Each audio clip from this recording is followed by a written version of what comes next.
Mis queridas hermanas y hermanos, que el Señor esté contigo. Esta es la primera homilía del nuevo año 2024 y con ella quiero transmitiros toda la bendición, la paz, el amor, el gozo del Señor Jesús. Vamos ahora a pedirle que venga sobre nosotros. En el nombre del Padre, del Hijo y del Espíritu Santo. Amén.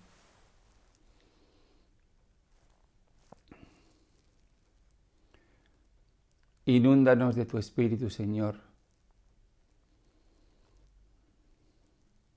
en este ratito que vamos a estar contigo.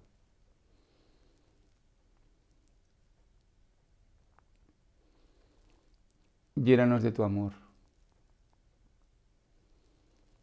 Ven sobre nosotros, Espíritu Santo.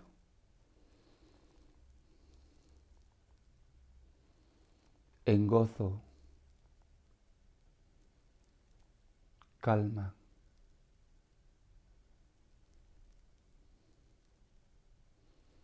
en tu inmensa bondad.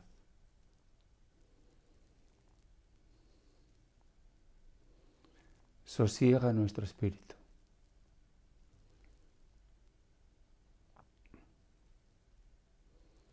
Atráenos hacia ti.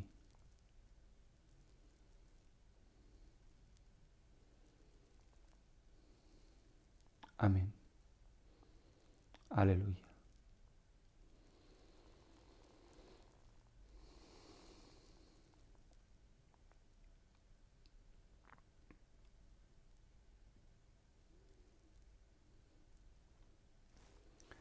Mis queridos hermanos, las lecturas de hoy son muy bonitas, las tres. La primera de Samuel, tan conocida y tan apreciada y tan deliciosa. Al final, el niño que no conocía al Señor, después de escuchar su voz, le dice: habla, Señor, que tu siervo escucha.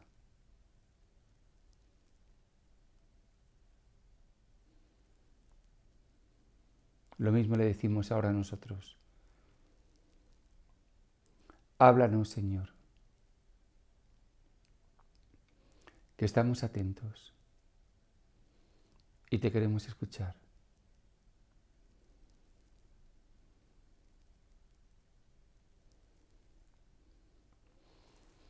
Vamos a pasar ahora directamente al Evangelio por razón de tiempo. Es al inicio del Evangelio de San Juan.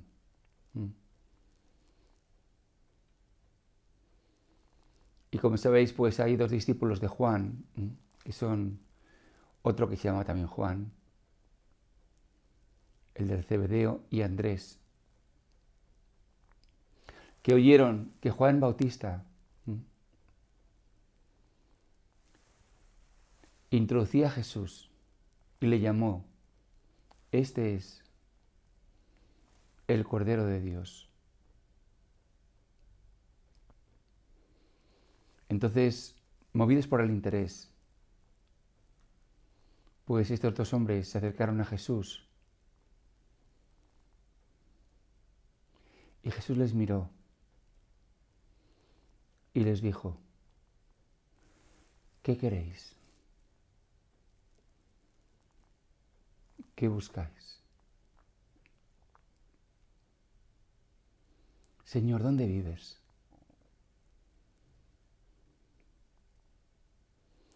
Venid y veréis.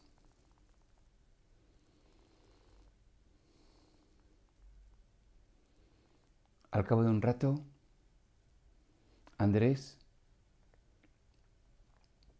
se encuentra con su hermano, Simón,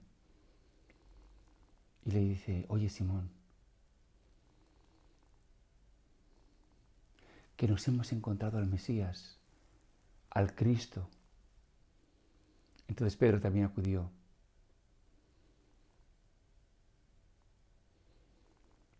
Y al encontrarse a Jesús con Pedro, le cambió el nombre. Tú, Simón, te llamarás Pedro, que significa piedra. Estos son los momentos tan importantes, ¿no?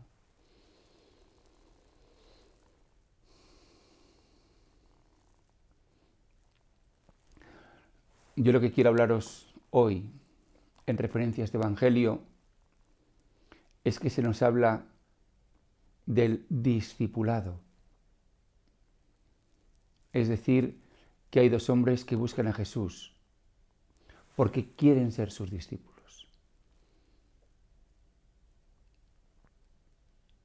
También, en esa misma línea,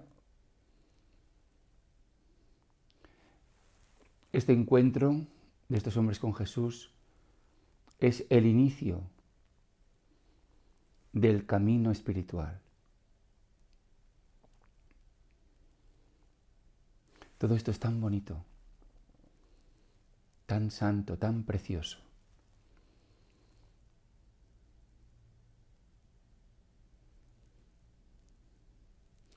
Hablar de camino espiritual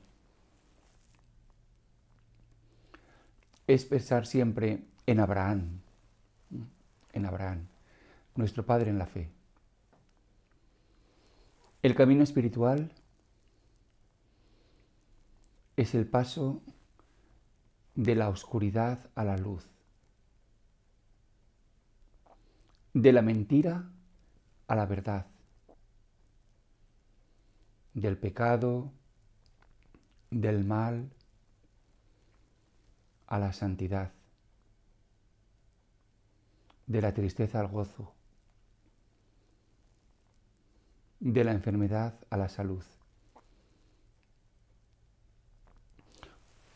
¿Por qué iniciamos el camino espiritual? ¿Y por qué también muchas personas no tienen ningún interés en el camino espiritual? Bueno, pues esto tiene que ver con la pregunta que les hace Jesús a estos dos hombres. ¿Qué queréis?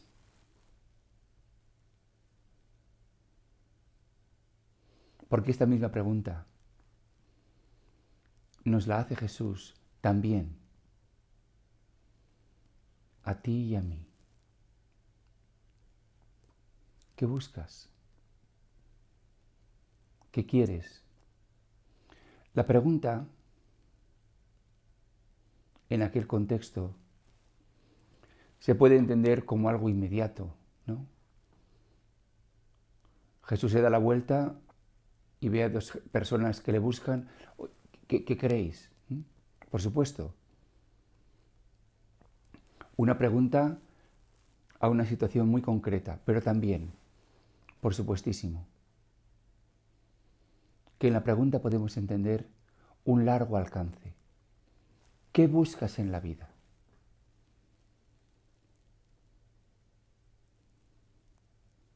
¿A qué aspiras? ¿Qué quieres? Yo en este momento me acuerdo, por supuesto, de los libros que he leído y que hablan de la crisis, en inglés se dice midlife, de la media vida, ¿no? Que podría ser en torno a los 40 y tantos años.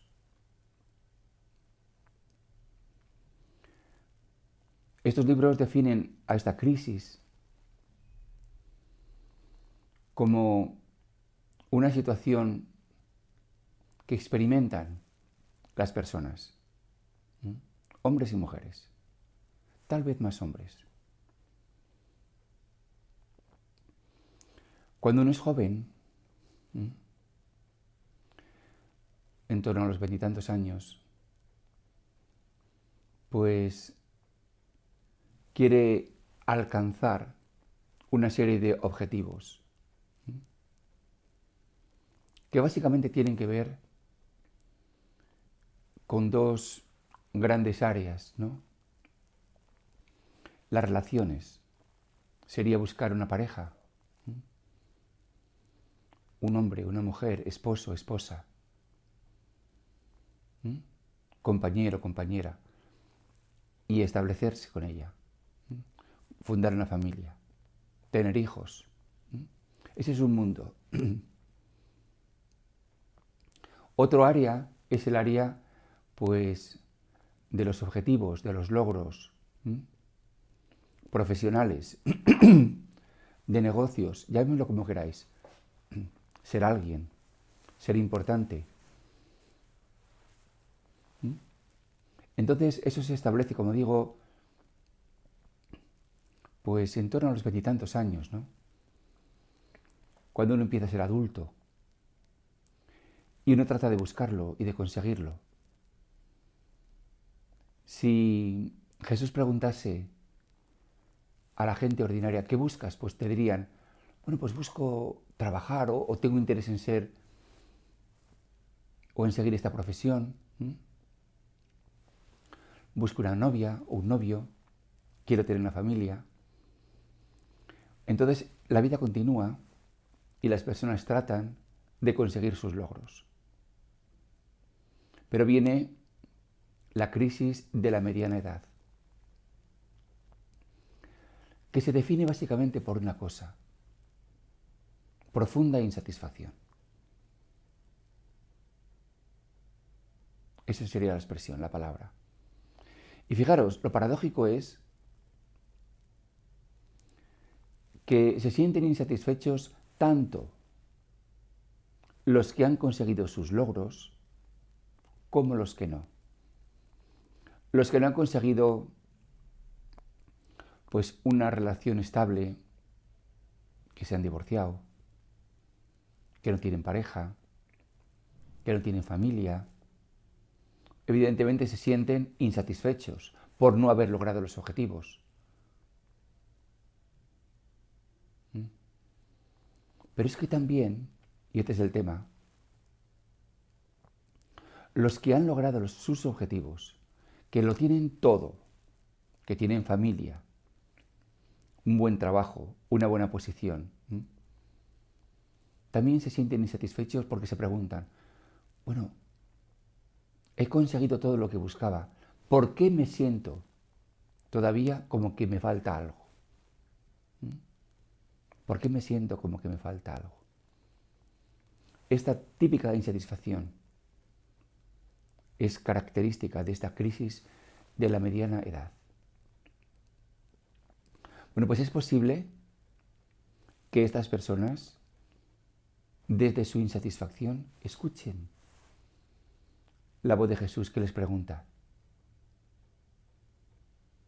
¿qué quieres? ¿Qué buscas? Y a lo mejor estas personas le dicen, es que ni lo sé. De verdad que no lo sé. Porque me he esforzado en conseguir lo que yo pensaba que me iba a hacer feliz, que me iba a hacer sentir bien, que iba a dar sentido a mi vida. Lo que todo el mundo busca. La felicidad, ¿en dónde? En un buen trabajo, en una situación económica favorable, en una familia, etc. Y o bien, o lo he conseguido o no lo he conseguido, pero en ambos casos noto que algo me falta. Me siento insatisfecho.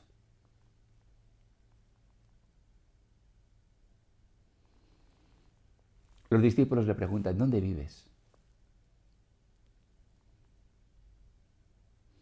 Y la respuesta de Jesús es muy simpática, porque les invita a vivir con Él. Venid y veréis. No les dice, bueno, mira, otro día, o mira, no vivo en tal sitio sino en el otro, sino venid y veréis.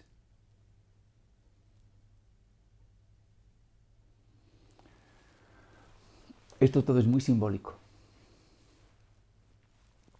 y muy bonito. Estos hombres tienen una intuición, movidos, por supuesto, por el testimonio de Juan. Jesús es el Cordero de Dios. Tienen una intuición de que tal vez, Jesús les pueda dar algo. Esta es la intuición. Porque si no, ¿por qué le iban a seguir? Tal vez Jesús nos pueda dar algo.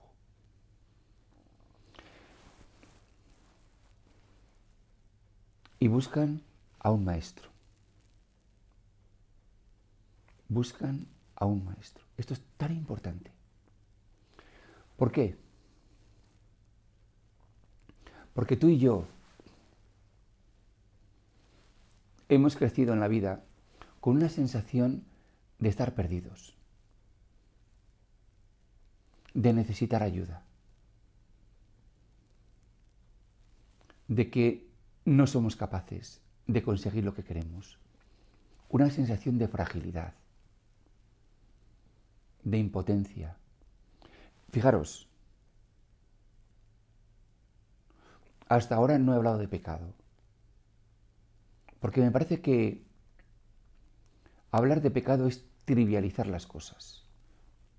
Es mucho más profundo que el decir me enfado, o he dicho una mala contestación, o pues he cometido actos impuros, o no he sido muy bueno en estas circunstancias. Es mucho más profundo que todo esto, que lo que solemos llamar pecado, de lo que lo solemos confesar. Es una situación existencial profundísima, de impotencia, de incapacidad, de debilidad, de necesidad de apoyo, de ayuda, de salvación. Mucho más que el pecado, es decir, de las malas acciones, que también, pero mucho más que eso. Imaginaros, por ejemplo, ¿no? Siempre solemos hablar de maestros en varias áreas. Por ejemplo, la música, ¿no? Una persona con don, con habilidades musicales, necesita a alguien que le guíe. Un deportista, lo mismo, alguien que le entrene. Por supuesto, por supuestísimo, en el mundo del espíritu.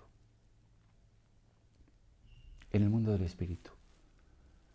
Se me ocurre ahora, por ejemplo, en el budismo, en el budismo zen, en el hinduismo. Cualquier persona con un interés espiritual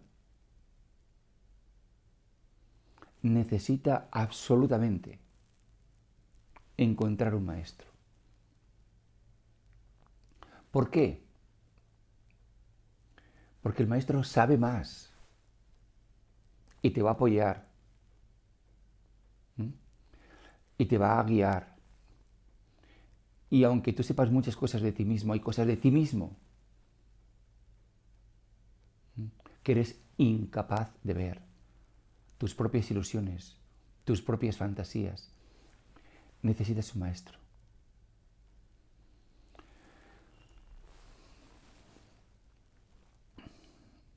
Yo, por ejemplo, también cuando hice la tesis doctoral, ¿no? Pues todo el mundo que ha hecho una tesis sabe que es esencial tener un buen director de tesis, que no tiene por qué ser una gran figura, porque a veces esas personas están tan ocupadas que no te pueden dedicar tiempo. Yo tuve la inmensa suerte, ¿no?, de encontrar a un director maravilloso, el doctor Guillem Feisas, de la Universidad de Barcelona. En aquel tiempo era joven, lleno de energía. Bueno, pues me dedicó mucho tiempo, me acogió, me dirigió, me guió. El maestro. Por eso estos dos hombres iban buscando a un maestro. Y la relación con el maestro es de discípulo. De discípulo. De alguien que desea aprender. De alguien que desea ser conducido. El discípulo se fía del maestro, sabe que el maestro sabe más. Bueno, pues fijaros qué cosa tan preciosa, que tú y yo, desde nuestra insatisfacción, desde nuestra impotencia existencial, no ya moral, de decir es que soy pecador, es que no soy perfecto, eso no es tan importante. Estoy hablando de algo mucho más radical, de la incapacidad de dar sentido a mi vida, de salvarme, de perdonarme. Y buscas a alguien. Y entonces te acercas a Jesús y Jesús te acepta. Fijaros qué bonito. Que el Señor Jesús nos acepte. Hay mucha gente, muchos maestros que no aceptan a los discípulos. O están ocupados, ya no tienen más espacio, o bien piensan que yo soy indigno, que no tengo las cualidades, que no tengo los requisitos. Y me dice, lo siento, pero no puedo. Qué triste, ¿verdad? El Señor te acepta. Venid a mí, venid y veréis. El Señor nos invita, fijaros, a estar con Él, a vivir con Él, a quererle, a aprender de Él. Y eso fue lo que hicieron este grupo de discípulos, incluidas algunas mujeres, que vivían con Él y le conocían.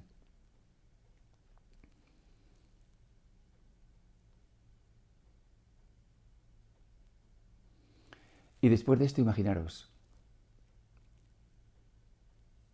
Andrés va a buscar a su hermano Pedro y le dice, oye, que hemos conocido al Mesías, al Cristo. Bueno, pues este, queridos hermanos, es el testimonio de otros hermanos en la fe, el testimonio de los testigos que te dicen, a mí me ha ido muy bien con Jesús, he encontrado lo que buscaba, he encontrado a mi maestro. Hay un texto maravilloso en la carta a los Hebreos que no puedo dejar de leer. Capítulo 12, versículo 1 dice, por tanto, también nosotros, también tú y yo, teniendo en torno nuestro tan gran nube de testigos, es decir, estando rodeados de tanta gente que nos dice, Él es Él es el Cordero de Dios, Él es el Mesías, Él es el Maestro, y a mí me ha ido genial con Él. Dice la lectura, la carta a los Hebreos, sacudamos todo lastre y el pecado que nos asedia y corramos con fortaleza la prueba que se nos propone. Es decir, olvídate de tantos follones como te agobian, tantos quehaceres,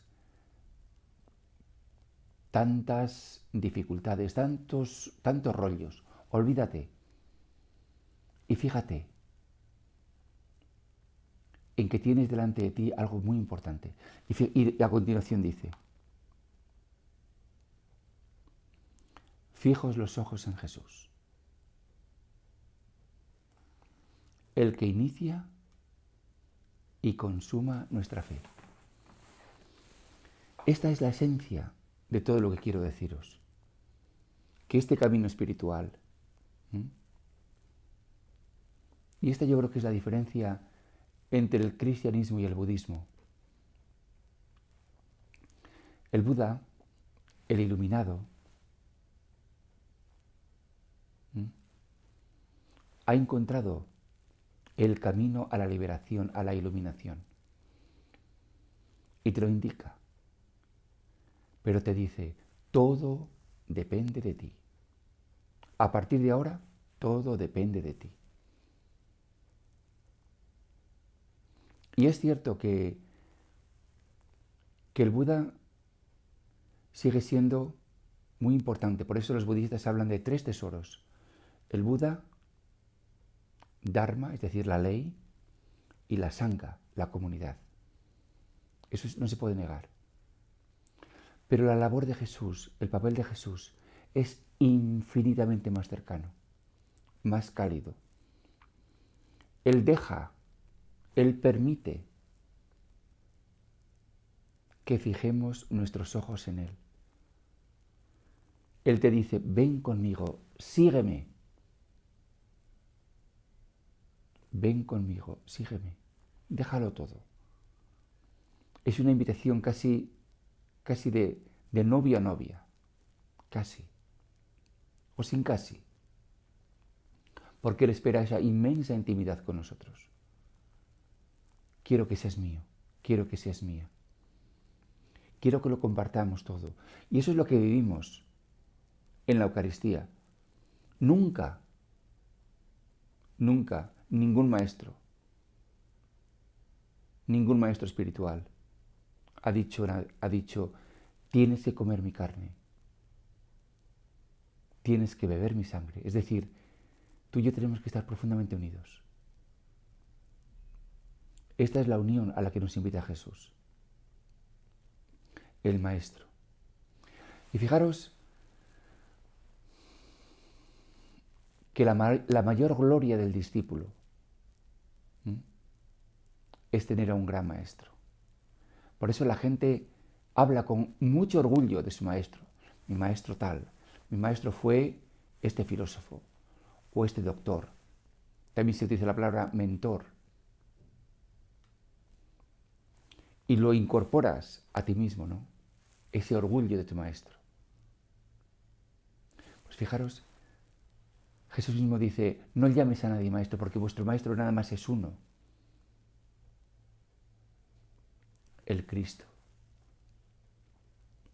Qué bonito. Y fijaros, ¿qué hace Jesús con Pedro? Perdón, con Simón. Le cambia el nombre. Y el nombre, como sabéis, para los antiguos no era una pura etiqueta, era la esencia. Cambiar el nombre es cambiar la realidad. Hay un antes y un después. Te cambia la vida. Por eso, mi querida hermana y mi querido hermano, el Evangelio de hoy es tan bonito. Es una profunda invitación a que sigas al Señor. A que sientas fuertemente tu insatisfacción y tu impotencia de que tú solo no puedes.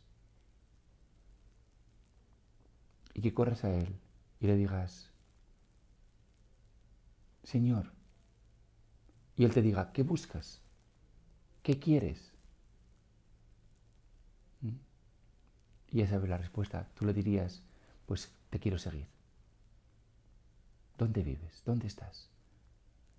Y Él te diría, ven y verás. Y te cambiará el nombre.